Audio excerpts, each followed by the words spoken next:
Welcome to the studio at That Nerd Show. I am Marcus Blake, and today we are joined with director Jonathan Bowen for his film, The Comic Shop, a film that's very much in our wheelhouse as nerds. So we're going to dive in and talk about this film. Jonathan, welcome. Thank And you very much. was a very interesting film. I love that it's very heartfelt about independent comic shops trying to survive. So we're going to get right to it. What Sure. is the inspiration for this movie? Well, the inspiration was kind of when I was growing up and I used to go to comic shops all the time. I would bug my mom to take me at least once a week, but if they didn't have something I wanted, maybe we have to go across town to a different one. Right. It was that kind of thing. And so I knew a guy named Mike, and he was kind of like, I joke, he was like my dealer for Right. all the nerdy stuff, whether it was Magic the Gathering or Spawn or Marvel and DC and all that stuff. So kind of as the years went along, Mike was not like always at the shop anymore, Right. and he would have some other employee running things. And I kind of heard that he was across the street drinking. And they didn't say that right away, but after enough times, I think somebody just threw him under the bus. And Right. so then gradually, like I would see him less and less. And then I heard from one of the other comic shops I went to that he was closing shop, or because we showed up one day and it was like permanently closed. Right. I heard that he went to drive for UPS. Ah, So I kind of like as an adult, when you're a kid, you don't know like drinking across the street. I don't totally get that. So as an adult, I was kind of trying to like write Mike this happier ending. And make sense of why he was this way. Maybe this wasn't his real dream. Maybe he right. wanted to be an actual comic illustrator. And so then I took a bunch of like sort of my experience and put it in there where, I had spent about a decade since directing my first movie and was doing all this corporate work that I wasn't passionate about. Sure. So it was kind of an amalgamation of like fiction, real Mike, real Jonathan. And then I took the character of Brandon as kind of like young Jonathan with Right. like all optimism and all that. And I kind of had a meet. Yeah, well, it's interesting that you have two different very, archetypes here. You Right. have kind of the guy that has to deal with reality and barely making it running an independent shop, and then the guy that, the young kid that doesn't really understand the world but is idealistic and stuff like that. So, Right. Yeah, it um, was that youthful optimism where he hasn't been beaten down by the world yet, right? only his dad until he Yeah, discovers totally. that dad secretly wanted to be a rock star. Yeah, exactly. I actually cracked up at that scene. I was like, because that kind of reminded me of my dad, who, you know, kind of hippie-ish, loved playing guitar and piano and all that. But, when my parents had me, he had to go to work. He didn't, get to do the things that he really wanted to do and sacrifice for his family. Right. But at the Yeah. same time, was still very nerdy and reread Lord of the Rings every 2 or 3 years and happily took us to Star Wars movies and Lord of the Rings. Yeah, so. Nice. Nice. Um, so when you're doing an independent film, I this is something that always kind of comes up about what you're really going for, the theme behind Right. it. Are you going more for the comedy? Are you going more for a heartfelt story? And I bring Kevin Smith up as an example as kind of building that template with Right. independent film 30 years ago, that there's that blend of, are you doing soulful writing like Chasing Amy, or are you just kind of doing dick and fart jokes that are funny and all that like Mallrats? And I saw that there was a blend of both within this film. Is that something you deliberately were going for, or is that something that just kind of happened by accident through the process? Yeah, so I will say that all my original drafts started in more of just a pure drama space. Like there really wasn't there was a little comedy, but not much, like just enough to kind of keep things moving. Sure. And then when I brought on the producers, one of them was pretty, I don't, he couldn't get over the idea that it's called the comic shop. And I'm like, but comic shop it doesn't mean anything like humor related. It's a comic shop has like graphic novels that are Yeah. graphic, like very bloody and gory. And so he kept saying like, well, people are going to expect it to be funny. And I was like, it's really not, it's not a comedy. Like it's really supposed to be a drama. But I was open-minded to like, leaning into that a little bit, like putting some humor. And then we pulled it back more. Like there was some drafts that were too, I Yeah. don't know, they were trying to be too funny. And not only did we like pull it back during the editing, but when we actually were shooting, we changed things on set. We're like, you know what? This isn't working. Like we had something where Mike kept hitting the shelf, like he hit Yeah. his head on the shelf. And it could have been funny, but it didn't like the way that it was designed and the way Right. that it played. We were like, this isn't gonna work, and we just started cutting it.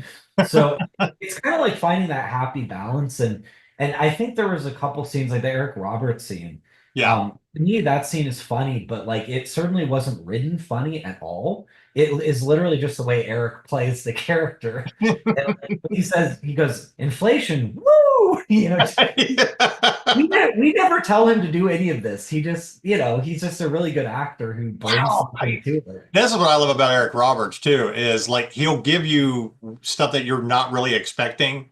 Right. And I've discussed him like with filmmaker friends, I'm like, you have to go watch The Pope of Greenwich Village. Like Yes. all the little things that he does. If you're a filmmaker, it's like, they didn't write it that way. That's him adding more to that character. Right. Yeah, exactly. And in some ways, having him play a cameo in that scene was really the perfect use for him because Yeah. it's a very perfunctory scene. I mean, it needs to be there, but it could have been really boring. I Yeah. mean, just coming in and saying, "Oh, okay, well, your lease is going up." Yeah, I mean, we need it for the plot, but it's like this might be really boring. And instead, Eric comes in and he's just a real character. I mean, he's just kind of a weird dude in it where you're like, this is the guy managing the lease, Right. But it worked, I think, for that. I want to talk about Jesse Metcalfe. I think audiences were first introduced to him through Desperate Housewives as the young hunky kid. He's older Right. now, so he's kind of gotten into that. I don't know if curmudgeon's the right word, but he's the older, more cynical guy. Um, Right. I had a funny conversation with Shane West last year at a film festival about growing up as the young hunky guy, the young hero, and now where you are in your 40s as an actor. Uh, Right. what made Jesse Metcalfe the perfect actor to play Mike? Yeah, I really did think he was perfect. When I got really excited when we got him because I thought he has already in his life experience that sort of Yeah. Mike thing where it's like when he was younger, he was huge. I mean, I never watched Desperate Housewives, but I knew who he was. Like Sure. I'd seen the trailers on TV and I'd read like he was always in the press. So I was like, okay, Jesse Metcalfe. And it's not that like, oh, he didn't do anything since then and John Tucker must die. Yeah, He's been which is a busy. really funny film. Yeah. He's been active and like I actually really like the Dead Rising films he did. They were just Yeah. kind of dumped to crackle, which like I don't think a lot of people knew about. And here we are. So I thought Jesse's going to be able to connect with this character because he wants more. Like Right. Jesse is a really ambitious, hardworking guy, but he's going to sympathize with that. Like I had this thing and I want it back, and but it's like, is it going to happen for me? So I really like that because he used his own experience and brought it to the role in a Yeah. way like if let's say we had an unlimited budget and we cast like some big A-list actor. I mean, what if I'm not saying they can't act. I mean, acting's acting, but they don't have that personal experience of having like kind of gone away from what it is Well, they want to how do do as you still keep living your dreams when you were known as the young guy that was up and coming, and then you are now in your 40s and you're playing dad characters and all that? right, You're not that guy anymore, but you're still trying to live your dreams. I've talked right, to so many actors that, again, are getting up in their 40s that remember 20 years ago that are like, this is where we are. We are those characters now, and we have to embrace that. We don't get to play right. the young hot stud, and it's the same for female actors that good friends of mine. Yeah, I'm not the young, sexy dancer for a basketball team anymore. I'm literally old enough to play someone's, the mother of a teenage daughter. And Right, I know. And like my wife and I always joke about that. Like that it has to be like kind of, I don't know, either I don't want to say soul crushing, but a little bit sad when you get that first call from your agent and it's like, oh, they want you for the mom in the movie, and you're like, the what? Like, because there's a first time. There's a right, some time where, and she might only be like 38 years old right. and they want you as the mom of like this 12-year, maybe she looks really young too, and she's just thinking like, oh, okay, we've gotten there already, I guess we're doing the mom Yeah, roles. yeah. I've finally hit that. Yeah. I know. Again, so many filmmaker friends I have who have hit that point in their life, and again, you're right. It is kind of soul crushing, but for guys, it's like, um, again, I can't be the young hunk that's being seduced by the house, the housewife anymore. Right, Yeah. exactly. I'm the Yeah. great. Yeah. And I will say too, Jesse, like I think that he really understood the role early on. Like I remember when we had a Zoom call with Tristan, Mhm. and Tristan admitted to us that she doesn't really know anything about comics. She's like, I'm sorry, I don't really read comics. And he chimes in right away and it's like, it's not about comics. Like he's like, it could have been anything. Yeah. It's about one guy's, sort of midlife crisis where he realizes he's not following his passion anymore. Right. And I think that was important. Like, yes, the comic shop and yes, the whole kind of world of it is a nice back setting. But I would hate for someone to think that like, oh, I don't read comics, so this movie doesn't have anything for me. Like it's it won't be related to me. And it's like, hey, I haven't read comics since I was in eighth grade and I wrote the thing. So, Yeah. I, you know, I am not that guy anymore. I agree with you. Getting a chance with everything that I do to sit down and actually read comics.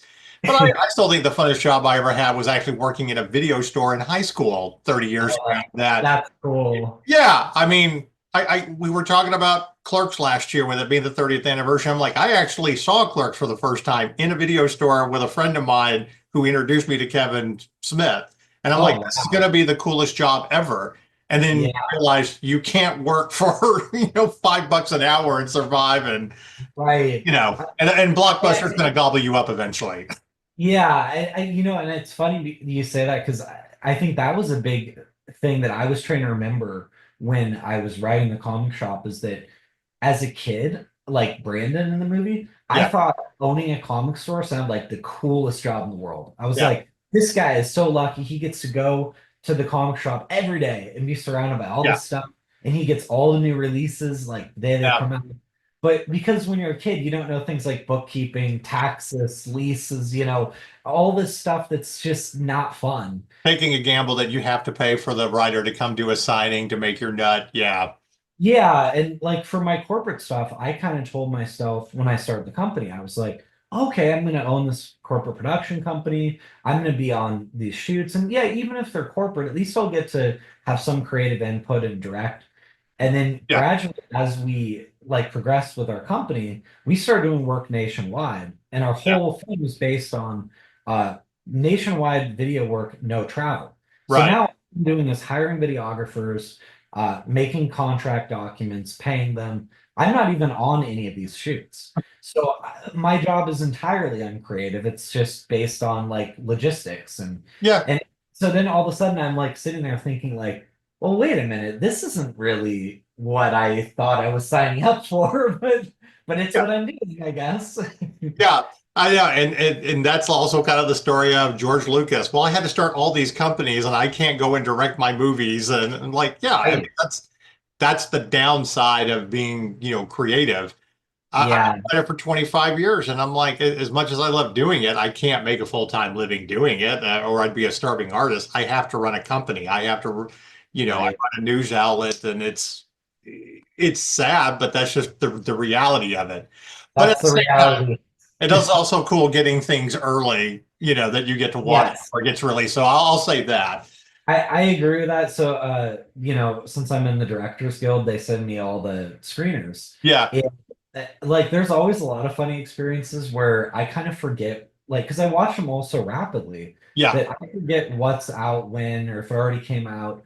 So I remember years ago, I see all these TV ads about like, ooh, American Sniper opening everywhere, like January 28th. And I was like, what? Like I saw that movie in like late November. I Yeah, I mean, know. I I know. thought it was out already. Like, so then I'm like, oh, okay, wow, I saw that really early, I Yeah, guess. welcome to award season where you're like getting this, like, oh, it's just now coming out. Like saw it. Some things you Right. get really excited for. I mean, for us, because we're nerds, when we got screeners last week for the final 5 episodes of Cobra Kai. And Oh, yeah, cool. and we all have to take turns, like who gets to watch it first and see how it's going to end. And we can't talk about it. Oh, that's That's cool. funny. And being a Karate Kid nerd, which I never thought that show was going to be as good as it turned out to be. And Yeah. you're just like, yes. Oh, and I can't. The worst too, like being in the nerd universe. I remember over 5 years ago when we saw Endgame, we saw it like a month early. They did early Oh, press screening, and then you could not talk about it for a month. oh man. And Yeah, Disney was literally watching social media. If you post anything that you were even at this movie, I believe that. Yeah, those yeah. review embargoes are real, and you Oh know, yeah. it is always funny. I like way before, DGA and all that, I saw Revenge of the Sith like Mhm. in a charity screening. And Right. it was one of those things where my mom kind of like basically strong-armed my dad into it and was convincing him that it would be this really good father-son thing. Right. Even though my dad doesn't, he isn't really, not only does he not care about Star Wars, but he's just that kind of guy who, if it could not really happen, he is not interested in. Like Yeah. fantasy, sci-fi, animation, anything like that, it needs to be like The Godfather, Right. Goodfellas, something that he can wrap his mind around. So what? So, so somehow we convinced him to take me to this.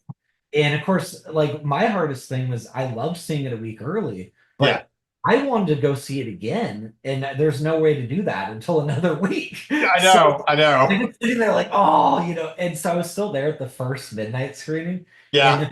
the people in line were like, man, I hope this is good. And I'm like, oh, it's good. I loved it. And they were like, what? You've already seen it? And I'm like, yeah. And they're like, well, what are you doing here at the first screen? I'm like, I want to see it again. That's I all I saw do. it. It's funny that we talk about that because it's the 20th anniversary, and I know they're actually re-releasing it again in May, which I will Oh, go are see. they? I didn't know that. Oh Okay. yeah. Um, Great. but I remember seeing it 3 times in a 24-hour period. So Yeah. Yeah, mine was about like that yeah, too. I was like, I am not missing this. But Right. um, so how did you? So you obviously have grown up, nerdy and with in that universe. Sure. You say that you haven't really read comic books since you were a kid, but you get writing this movie. Uh, Yeah.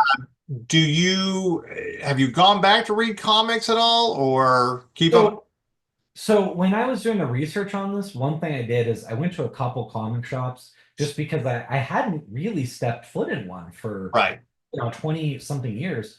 And I kind of asked the guy, I said, this is a weird question, but I'm working on the script and could you like put together maybe a stack for me of comics that are kind of off the beaten path, yeah, like whatever you would consider true indie comics? And I just want to check out like what is an indie comic nowadays compared to like Marvel and DC.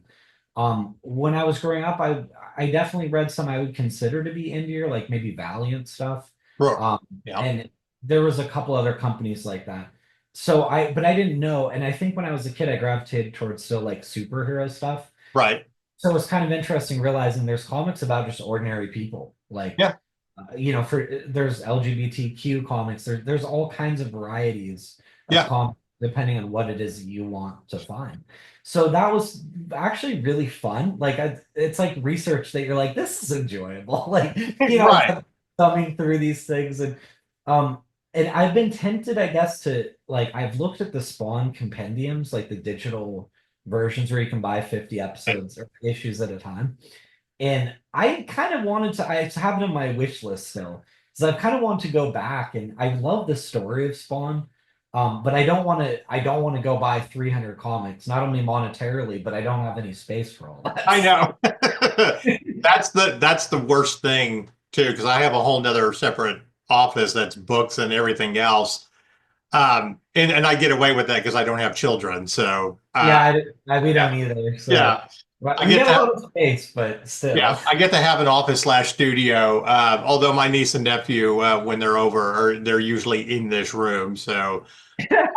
Nice. So getting back to Yeah. the movie, I, obviously the very clear villain is Chad, who runs the Right. soulless corporate comic book shop, and he's kind of funny, and eh, he's like that guy that always got picked on in school, but Oh, had money, and he's gonna throw it in, channel it into something, but he still doesn't get it.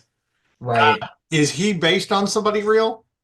No, Chad isn't. And the funniest part is that one of the notes that another one of the producers made as I had sent my final draft of the script before, we had connected, was sort of to like make the highs higher and the lows lower. Right. Because in the original script, it was definitely more indie, where Mhm. like nothing that bad happens and nothing really that good happens either. It's just kind of like this guy's life. And so one of those notes was to kind of play Chad up, like make him, I don't know, make him a little crazier. Right. Um, and Creepier. yeah, in earlier drafts, he represented just the soulless corporate world. Like Yeah. he wasn't a bad guy. He was literally just doing his job Yeah. of in the competition. It's capitalism, and there's winners and losers, Right.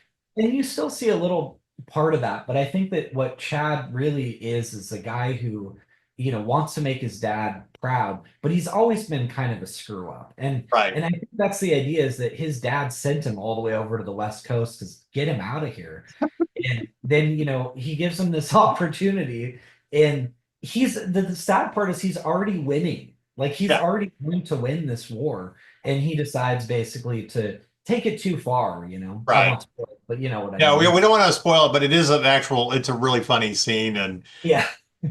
so what was And funny is I he's a good watched actor. the movie and then, when you get to work from home and everything, and you're not having to always deal with customers and everything else, you get to watch stuff in the background. So during award season, there's a lot of screeners.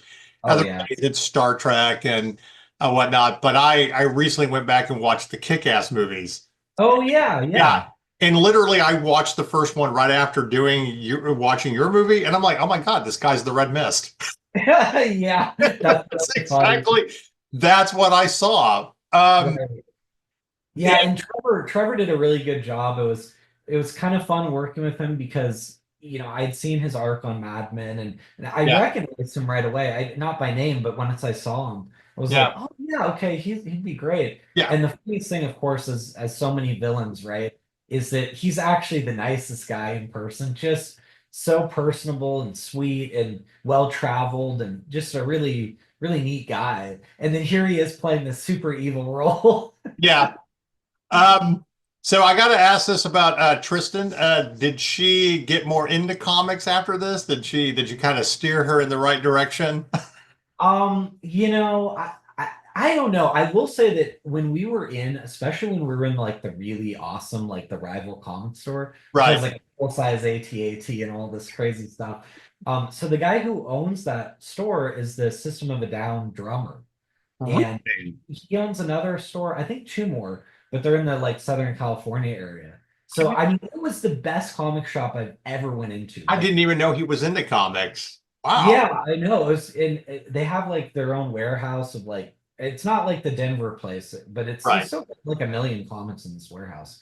So I know that all the cast and crew is kind of wandering around the store, like picking up comics. Ooh, this looks cool. And some people actually bought stuff. Like when we were on location, they were like, "Oh, is it okay? Can I buy this?" And I'm like, really, they can't come back after the shoot. So I think there's something about it that even if you're like, oh, comics, I don't really care about that, that when you see them all in person, you're kind of like, these are kind of neat actually. And so Well, I don't know about Tristan, but I know that was the case with a lot of yeah, I people. bring that up. I interviewed Alan Richardson during the press tour for Reacher season one, and we were talking about Titans. And of Yeah. course, being a nerd, I got to ask him about being the first live action Aquaman in that ridiculous outfit in Smallville. And he shared a story that when him and Minka Kelly were, they were having to do research. they sent all the comics to her, and she's not a comic book, and they didn't send it to him, and he's the nerd that's was jealous, and he's having to. It was like I had to kind of educate her a little bit on who these characters are and stuff like that. And she's just kind of rolling her eyes, like I'm just here to do That's a job. that is so funny. Yeah, Yeah, absolutely. I mean, that has to happen a decent amount. And Tristan though was so much like the character herself. yeah. And so when we were talking about a casting, we made it, I think we had made a couple offers, but only like two. And then there was other people on the list where we just hadn't offered them yet. Mhm. So we started talking about like, well, who could play this role well? And I had actually just watched the reboot of MacGyver. Um, Ah, okay. and because I was a huge MacGyver fan, like original MacGyver, I I would, rewatched it all during the pandemic. yeah. And so I was You put like, it, I guess I'll watch the reboot. I mean, it couldn't hurt to watch it. sure. And so then as I'm seeing it, and I remember thinking like, is this pandemic ever going to be over? I mean, I want to go make another movie. And so then when I suggested her to the producers, one of them was like, yeah, I know who Tristan is. And I said, well, I don't know if she would do it or not. I mean, because I didn't have a concept of who Right. costs what. Can we afford her? And so we made the offer and she accepted in under 48 hours. So it was pretty it's a little surreal sometimes because I'm thinking like, wow, just a year ago, I'm watching MacGyver, like Yeah. moaning about how we're never gonna be back in the world again. And here I am like working with her. It's really weird. But Well, every director I've ever interviewed, and we talk about projects, and a good friend of mine, her first feature is actually coming out here in a couple of months. We always go back to like one movie and one line that describes an actor or a filmmaker's life, and it's Tootsie. Dustin Hoffman always be working. As he's yeah, taking fries off the plate and his waiter job to be an actor and stuff. I'm like, it doesn't matter. You always have to be working. right. Rarely can you afford to just sit around Yeah. and wait for the next great project. So I know. It's true. And it's, at least be working on something, be yeah, figuring out like what might be next or yeah, but yeah, like and it was funny too because I just remember thinking like I know Tristan can nail this role because I kind of want it played a little bit like her character in MacGyver. Like the way that she sort of dresses is like a little tomboyish, sure, not like really feminine or something.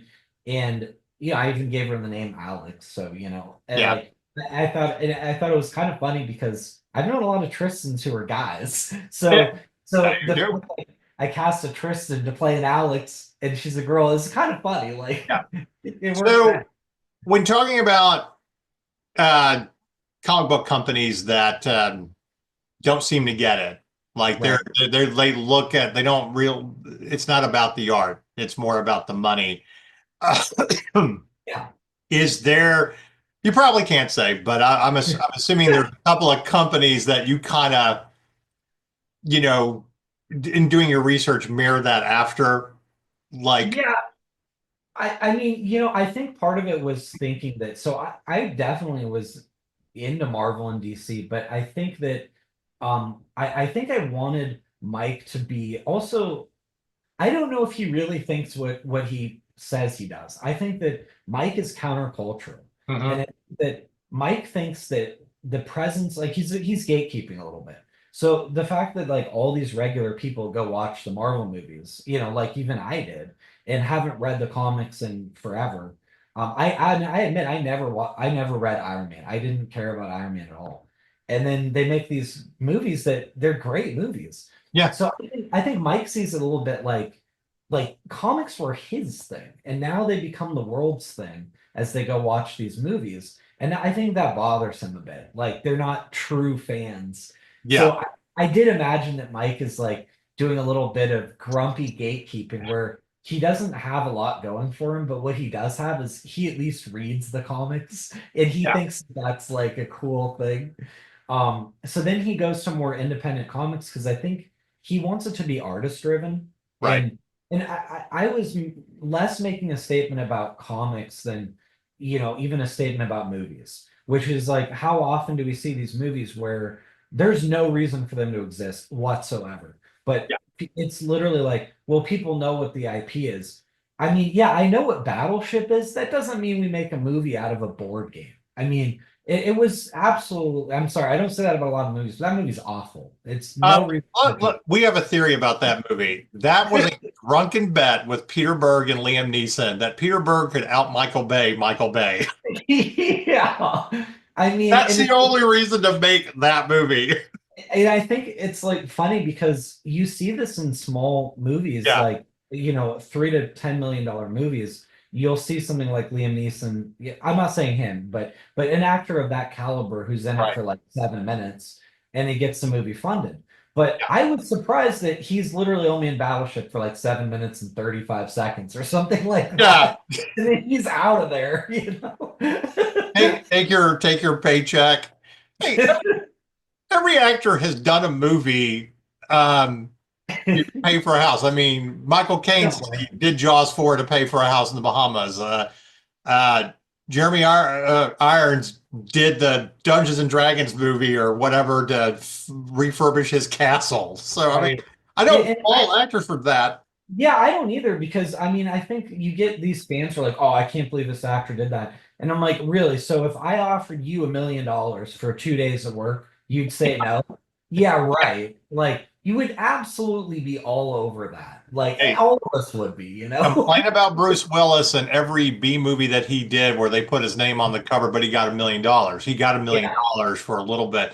And some of them aren't bad. They're really not. I mean, they're No. not going to be AAA movies that are going to be hits at the box office, but there's a lot of great Right. films that end up on kind of streaming and Yeah, absolutely. And I thought that I think it was the Detective Knight films. Those were actually pretty respectable. Those yeah, were solid. I mean, there was a couple of the other ones. I think I've seen all of them because we had a weird situation on Comic Shop where it seemed like the whole crew and even some of the cast were all coming off of a different Bruce Willis film. yeah, So we had Micah who was on Paradise City with John Travolta and Bruce Willis. right. And then our first AD had done a couple of the recent Bruce Willis movies. Yeah, I think it was like one of the other actors had done stunts on, and so if you kept going, there was like 6 or 7 script supervisor. She worked on another different Bruce Willis film. So everyone had these different stories. And there it was kind of sad because they're like you get so much that comes out publicly, but a lot of people they don't want to talk about that. yeah, So when I had asked some of the questions, how did you guys know that Bruce was not doing as well?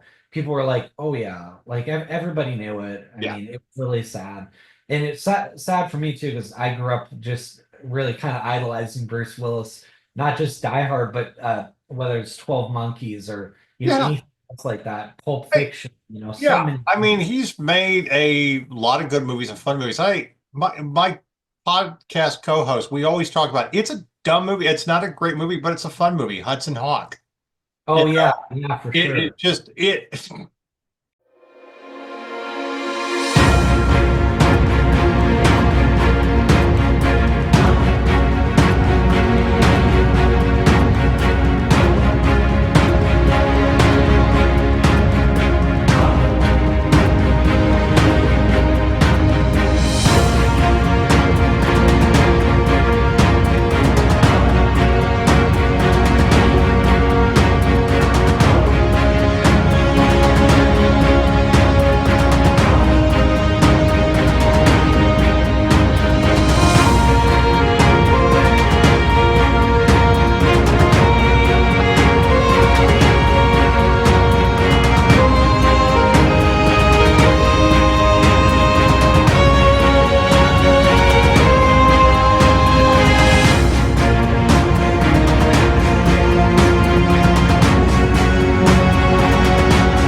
It's still fun to go back and watch and but you talk about superhero movies. I will tell you my absolute favorite superhero movie. It's Unbreakable.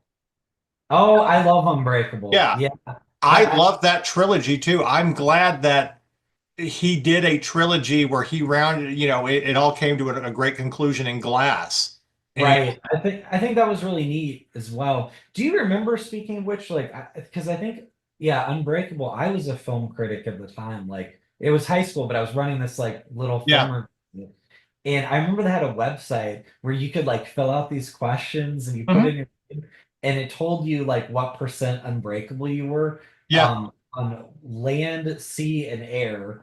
And Yeah. so I remember mine said I was like basically mostly unbreakable, except in water where it was like 60%. So it's like avoid the water. I was in college at the time, and I remember that website. I don't remember what my results were. I think it was a drunken thing. There was probably some mind expanding drugs going on at the time. Right. I know. It was funny because I think that movie marketing in that period was kind of fun and kind of innovative. Yeah, Like, with Blair Witch Projects stuff and that's websites were a big part of it, where I don't think websites for movies are really a big thing you anymore. know, uh, Blair Witch might be kind of a horrible movie, but you got to Yeah. love the concept and the fact of just the revenue you were able that they made off of an $8,000 film.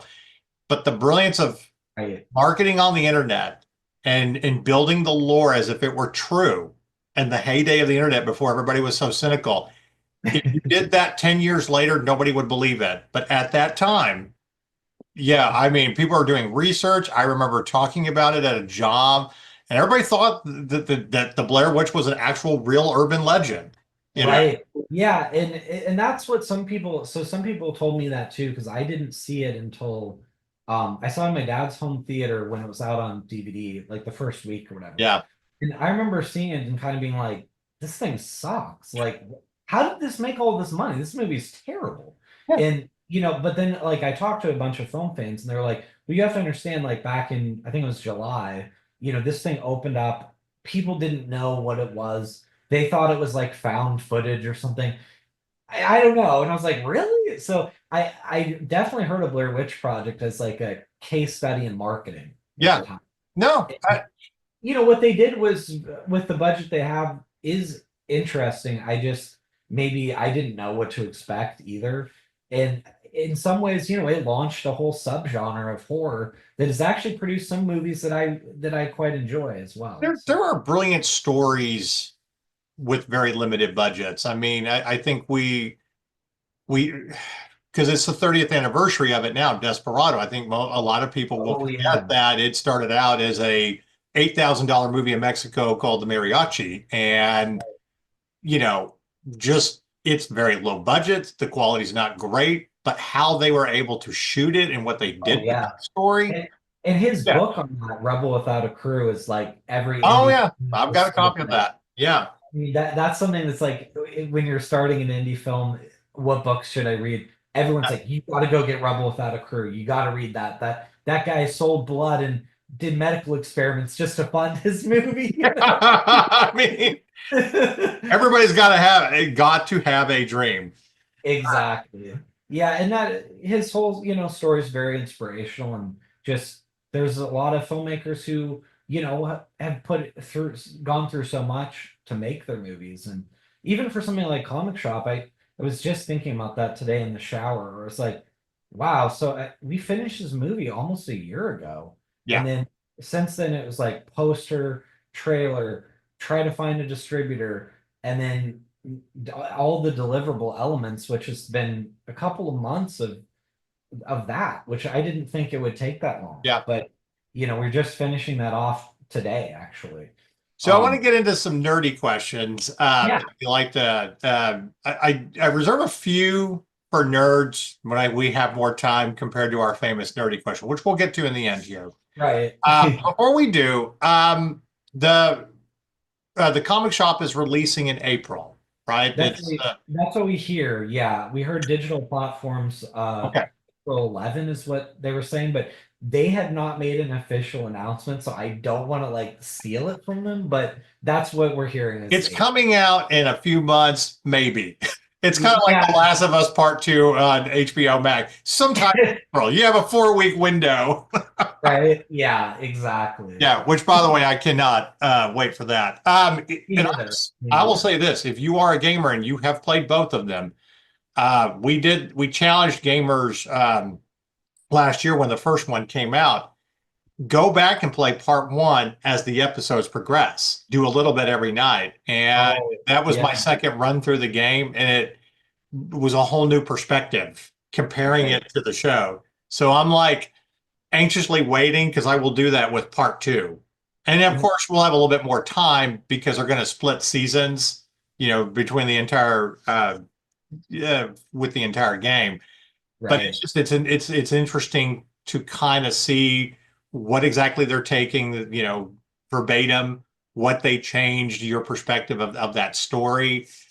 Right. And I told someone who had never played the game, I was like, I wasn't a huge fan of the last episode because if you play the game, it's so much more intense getting through the hospital than this 5 minute slow motion run of him just shooting everybody. Yeah, that's And a I'm good like, that was kind of a letdown. And it's just, point. it takes so many tries to navigate everything Right. part of the game. Oh, I know. Like, yeah, I was just playing the game I was playing the last couple days was the first Remnant from the Ashes. And Okay. so I Yeah. guess it's like a Dark Souls like game. Yeah. And I mean this thing is impossible. Like so I go Yeah. home and everyone's like, "Oh, well, you really have to play it with a buddy. You have to play it with the team." Yeah. It's very hard by yourself. Yeah. Like, well, that would have been nice to know before I got this thing, because I've died about 50 times just trying to level up my Gaia now. That's one of those games I do not play. Our gaming editor was like, he did all the research. He's like, yeah, we're going to need a crew to get through this game. And we did Yeah. as a staff. So, I did all not know what I was getting into, so I'm now pretending that I'm playing Hades, and it's one of those kind of things where the whole point is to die over and over again until I get out of the dungeon or whatever. so what is your all-time favorite game? What got you into gaming? Oh boy. I mean, I really think what I would have to identify in some ways is the Gears of War games Okay. because so I was a gamer since I was a kid. But then what happened is like I entered high school, I got super busy. It was private high school, like all this homework, Sure. and I didn't have the time to game. And so then when I just finished college, and it was kind of funny because I owned an Xbox and I owned a Right. bunch of games and I hadn't played any of them. So I made a friend who I was 23 or 24, I guess, and he was 17. We met in Taekwondo. And so he's kind of like, "Oh, do you game?" And I'm like, no, not really. Like I used to. And so he got me back into gaming with Mhm. Gears of War 2. And we play horde mode like all the time. Oh yeah. And so that kind of like brought this almost a decade without gaming. Was something that was so important to me as a kid. I owned every console always, even Right. like TurboGrafx 16 and all that stuff. And then here I On with am, a CD. Wow. Okay. right, like kind of getting back into it.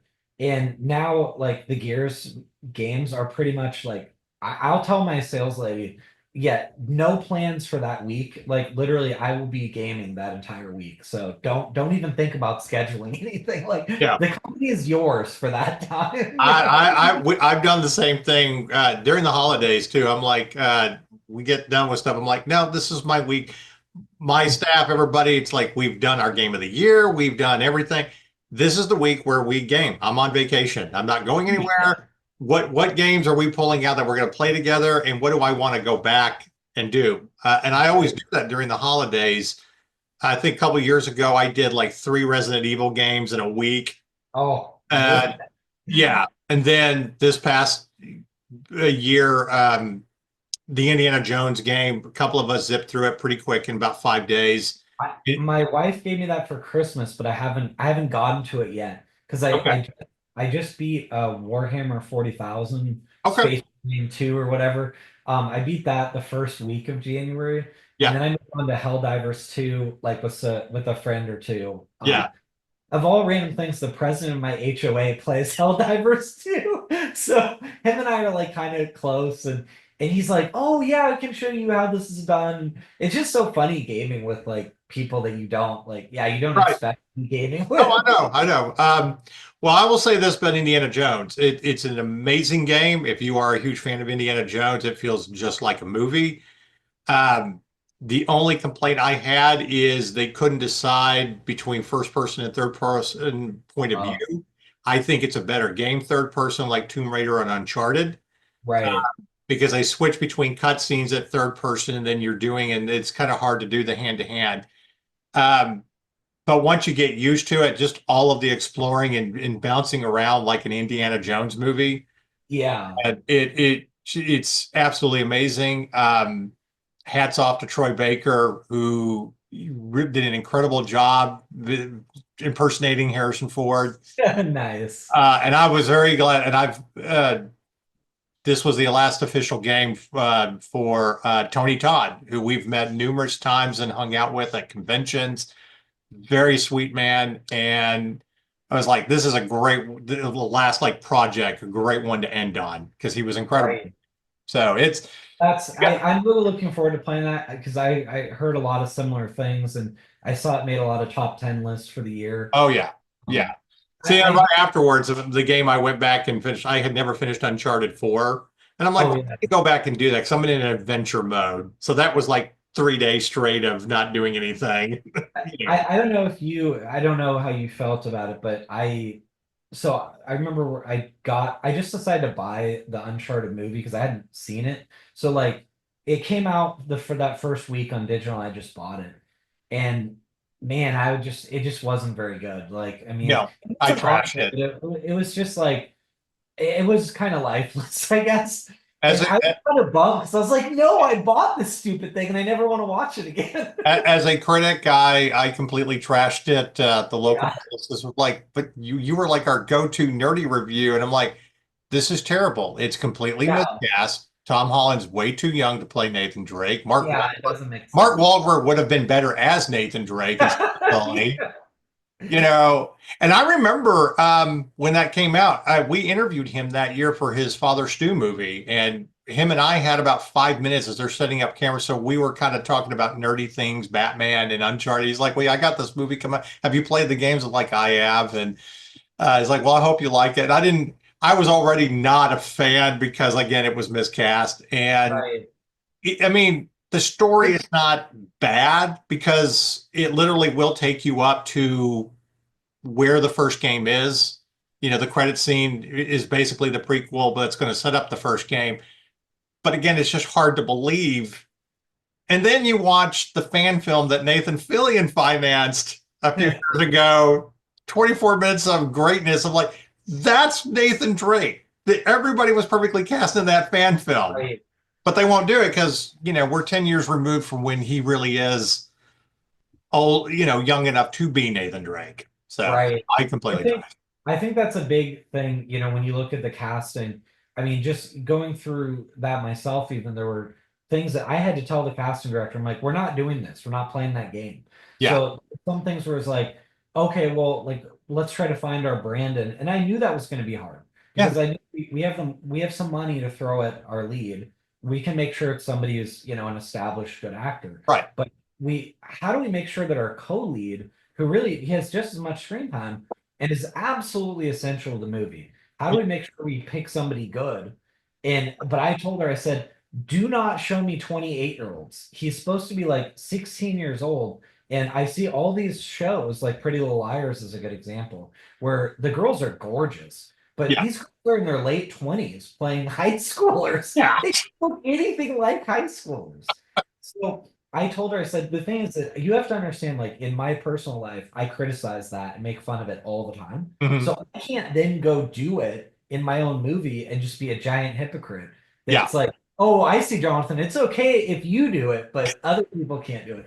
So she did. She shows me a bunch of these people, and one of them looks like he was like 35 years old. I mean, he's got the full-on shadowy face, and I couldn't believe this. And I was like, no, no, no, no, no, no. Oh, he's really good. He's done lots. I'm sure he's lived half a lifetime. Yes, he's had a lot Right. of Yeah. experience, but he's not a high schooler. And so when we got Micah, he was 20 years old, but he's so small, he's so petite that he really looks like he's like 14, 15 years Yeah. old. Yeah. I mean, you have to. You're right. You have to find the right age range for somebody like that because at some point when you're, playing a high school kid and you're in your late 20s, almost hitting 30, it's just like, okay, Yeah. it just gets to be too much. And like, and of course, every once in a while too, I'll do that with my wife where I'm like, we're watching something and here's the 16-year-old.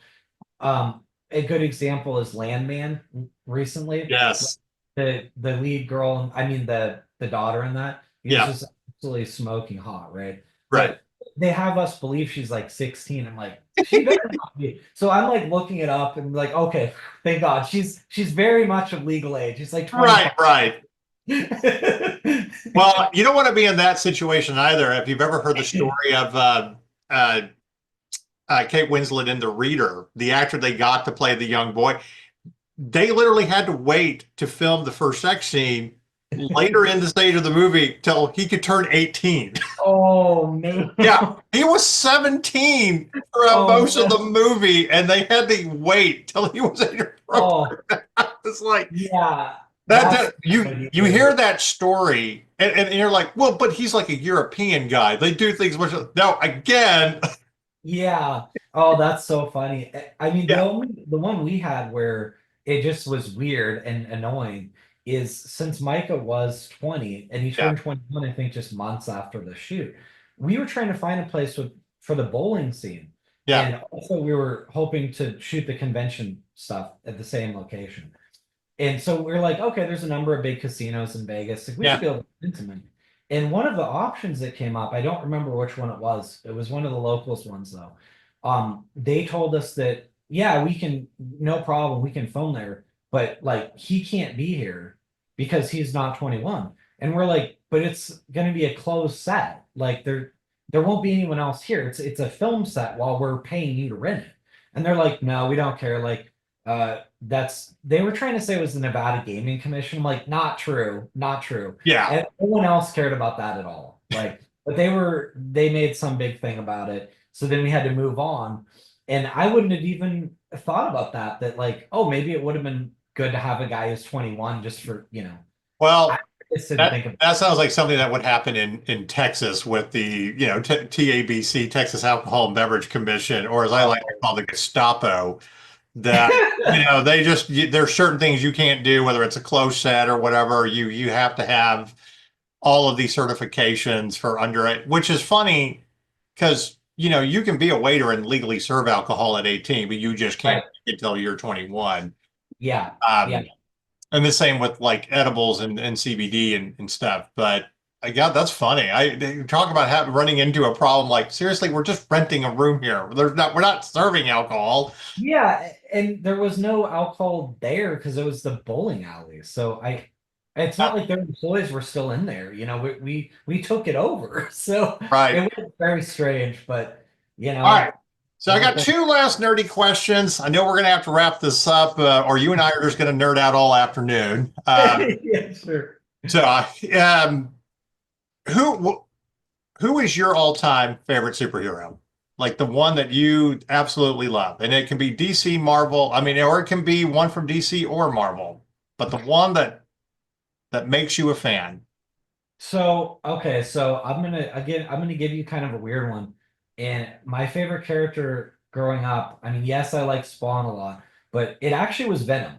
Because I would Okay. have really nerdy arguments that Venom is not a villain. Venom Right. is Spider-Man's antagonist, but that doesn't make him a villain. He's No. a self-styled lethal protector. And I love Venom. I always thought like Spider-Man is too almost goody-goody for me. Yeah. And I like the powers that Venom had, like I like the symbiote, all that. But if it wasn't that, I would give kind of a lamer answer and say, I've always loved Superman. And I know he's all powered, I get that, but Smallville was such a great series Yeah. that actually made me, I didn't care about Superman before that. But when I saw all of Smallville, which I guess Jesse Metcalfe has a 2 episode little Yeah. I arc remember. of that. And I didn't know that until like we cast him and I saw it on the filmography and I thought, oh, I recognize those episodes. That's right. Because I love Smallville and Yeah, I did too. Rewatched that all during the pandemic.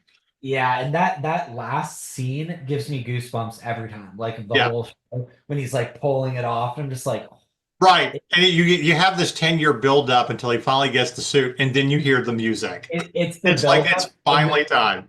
the music. Like, you Yeah. know how a couple times earlier, I can't remember which seasons, but they would play just a couple notes of the music, Yeah. and oh, it just gave you the tingles. Like, The first yeah, episode where they teased it, believe it or not, I looked this up. After we saw a very early screening of the Christopher Reeve documentary, which everybody's in tears because I it's, love that. That was yeah, such a well done yeah, piece. fantastic. But it's his first episode. It's where he meets Virgil Swan, and you get Yes, just that little teaser with Christopher that's Reeve to look to that's what cue it you. was. Yeah. I have a good friend who is a film composer. She's the associate dean of music at North Texas, in Denton, Texas, and we talk about musical cues all the time. And we talk about things like that.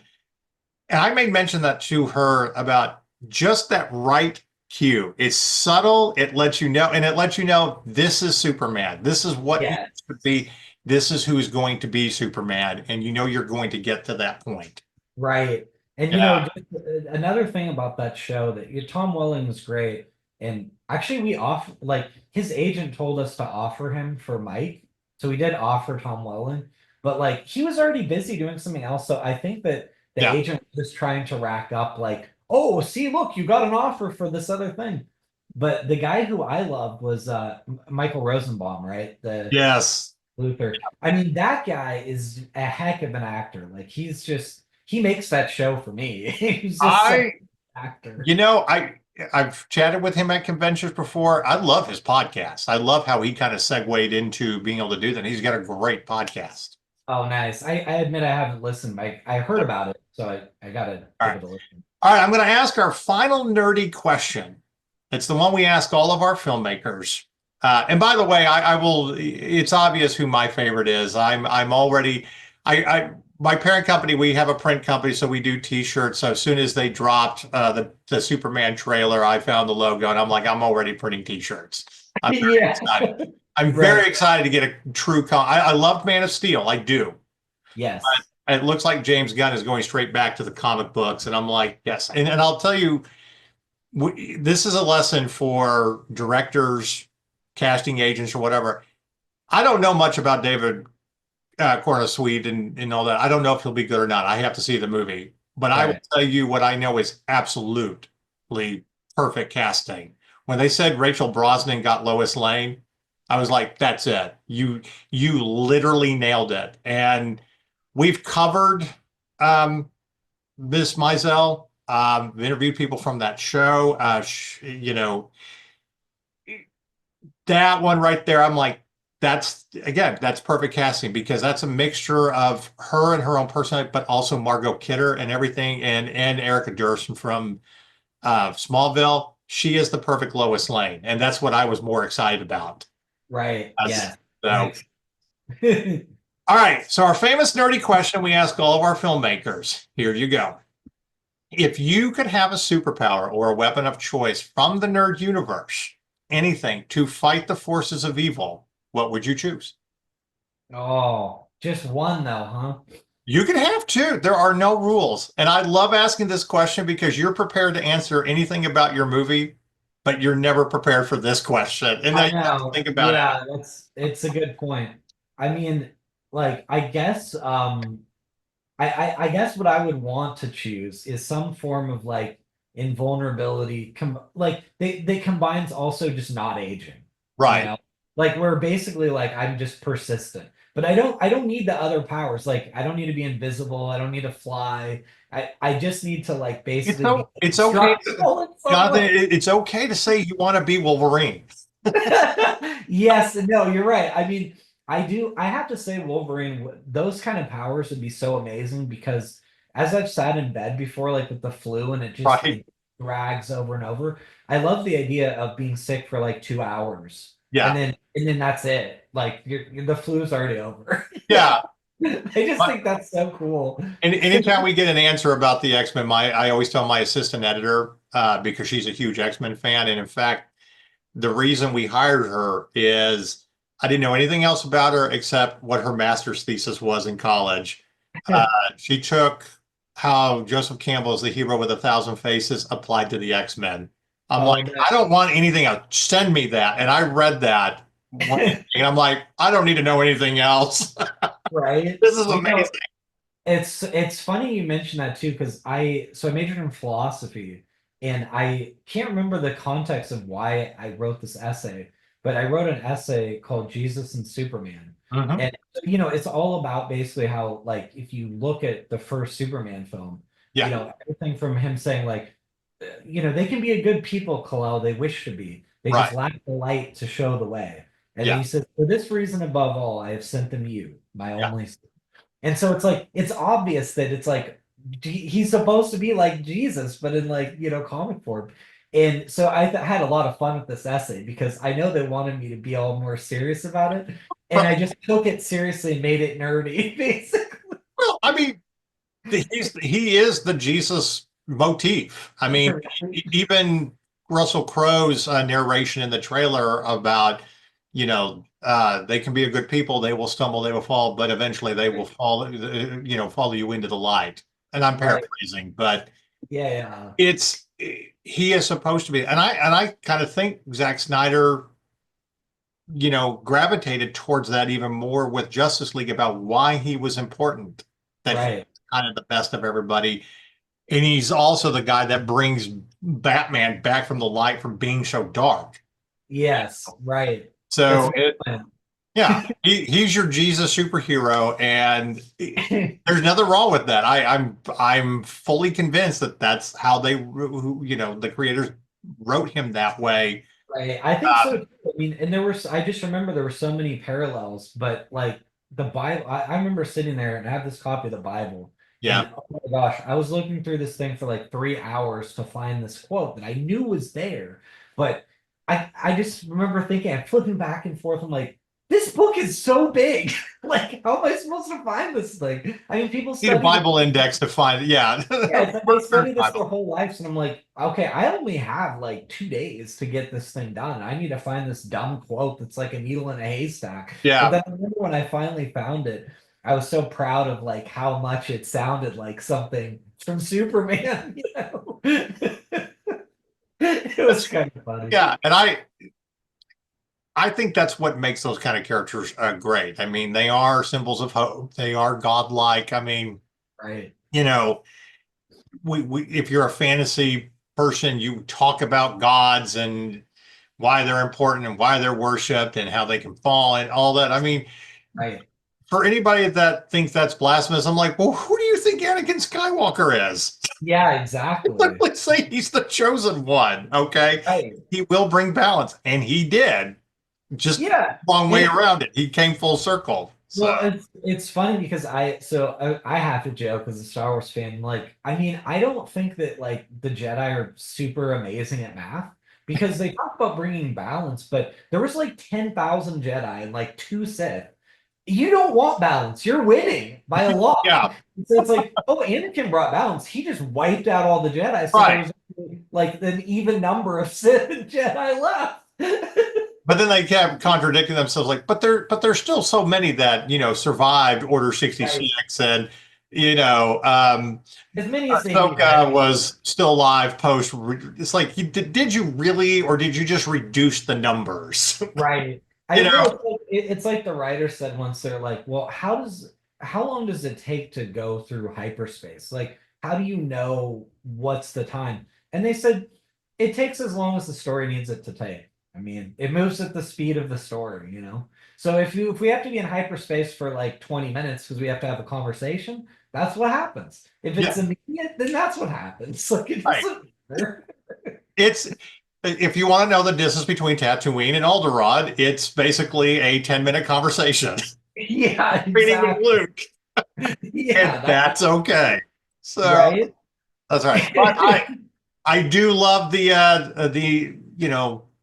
invulnerability answer, and just the idea of like being a Wolverine and stuff like that. Right. That is an absolute great answer, and we're basically getting ringing there. All right. Well, I wanted to say thank you for interviewing with us. It was a very heartfelt film, and I think you kind of blended the right amount of drama and comedy to it. and kind of an indictment on these corporate companies that don't really care about the art. I think Mike is the perfect example of this is what art should be to help Right. your story, what Exactly. we're really looking for. And I will share one quote that I love to share with writers and filmmakers, having been a writer for 25 years, working on my 15th book. And uh, Moliere said this about writers: writing is like prostitution. At first, you do it for yourself, then you do it for a few friends and family, but eventually you'll do it for money. I've heard that. I love that quote. That's really funny. Yeah. And, I've had people ask me, well, have you ever kind of sold your soul? It's like, I got paid $10,000 one time to ghostwrite a biography for a hip hop artist. And that was the wildest 5 months of my entire life. Oh man. The shit I saw, the everything, which I will turn into a story someday. That sounds Enough funny. time has passed, but I met Snoop Dogg. So, there you go. That's awesome. That's Yeah. really funny. All right. Thank you again. And good luck with the film.